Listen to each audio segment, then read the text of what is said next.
Mr. Grumpy. It was a lovely summer evening. Mr. Grumpy was at home, Crosspatch Cottage. He sat down in an armchair and picked up a book. And then, do you know what he did? He tore all the pages out of it, every one. Mr. Grumpy can't stand books. He has a shocking bad temper. In fact, he's quite the most bad-tempered person you can imagine. Grumpy by name and even more grumpy by nature. The following morning he was out in his garden pulling up flowers. He couldn't stand pretty flowers growing in his garden when out of the corner of his eye he saw a figure. It was Mr. Happy. "Good morning," said Mr. Happy. "Good," said Mr. Grumpy. "What's good about it?" "But," said Mr. Happy.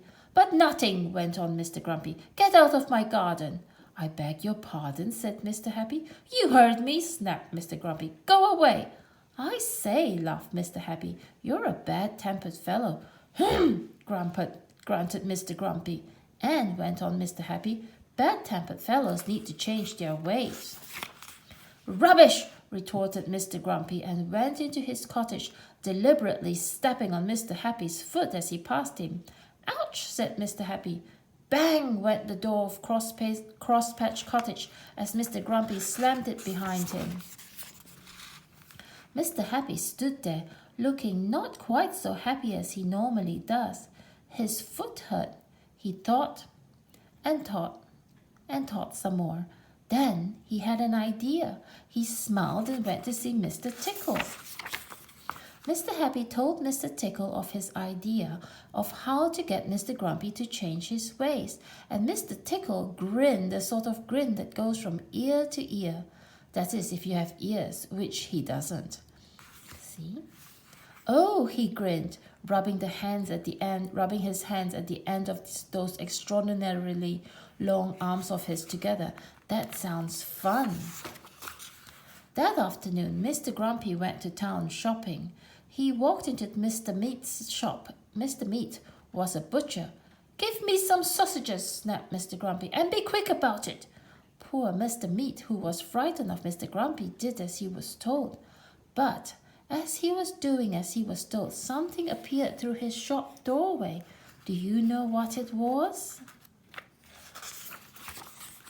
It was an extraordinarily long arm belonging to, well, you can guess who it belonged to, can't you?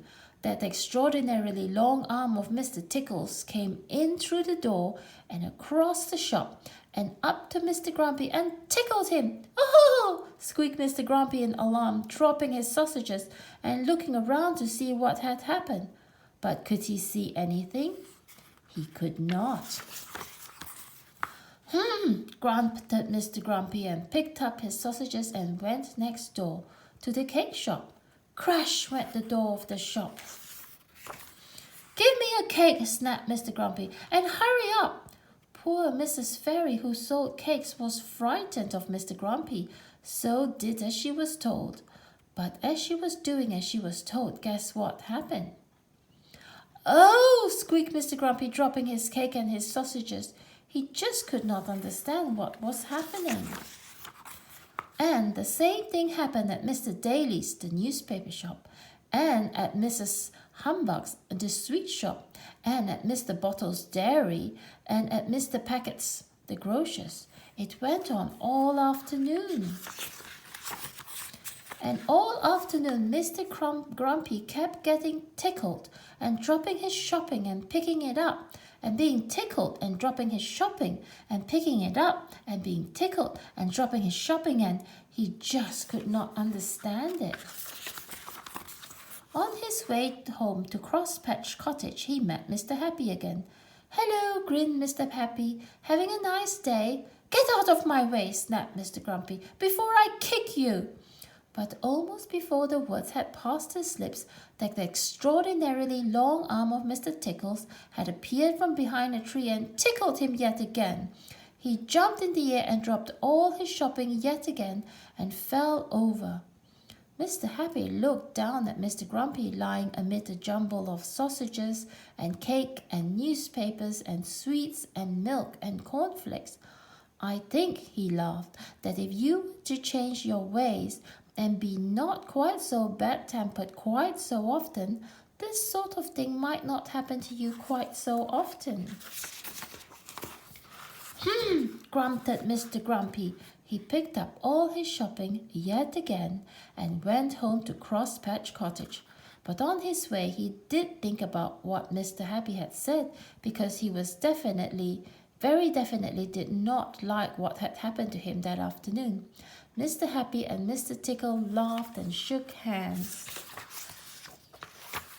And so after that, he did try to be not quite so bad-tempered quite so often. And the more he tried, the less he found he was tickled. And so he tried more, and these days he's quite a changed person. Why, only the other evening he picked up a book, and do you know what?